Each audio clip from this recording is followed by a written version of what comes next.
Yo, what's up mga kaduit? Welcome back dito sa ating YouTube channel.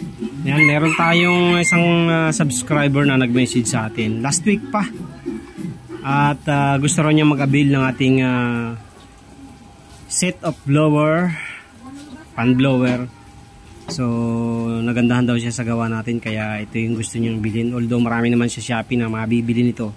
So, yun nga lang, kinustomize ko siya para mas magandang tingnan. Ayan.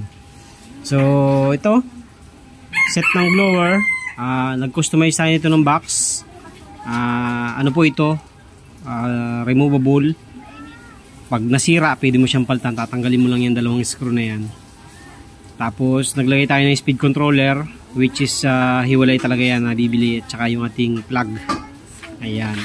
And then, naka-ano na rin siya, acrylic na cover. Ayan, pag binuhay mo yan, kitang-kita mo yung ilaw sa loob. Umiilaw siya dyan sa loob.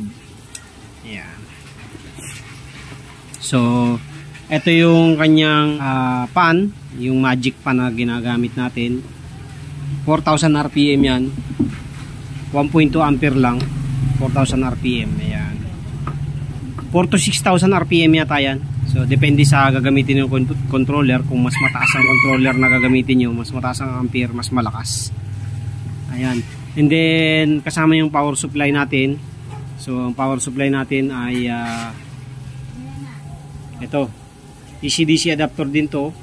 Ang input niya ay 100 to 340 volts.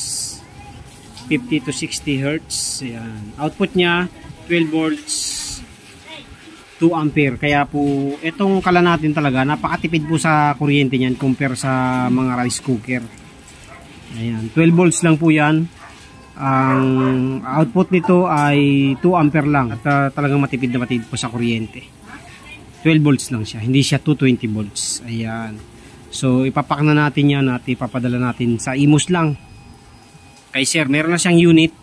Yun nga lang ay gusto niya na mas maganda yung controls, kaya bumili siya sa atin. Ayan. So, yan na, naka-ready na. Kausap na natin siya ngayon. Hinihintay ko na lang yung payment para mapalalamove na natin po. Siyempre, kasama yung sticker natin. Dahil tayo ang originator niyang design na ito. Ayan. So, ipapak natin yan. Hey there. Subscribe to my channel. And also press this bell icon.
Okay, so yan na mga kadre, tapos na tayo mag-pack ng ating ipapalala move sa Imus, Cavite.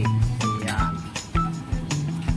Okay, so yan na po, shoutout kay Sir ng Imus, Cavite.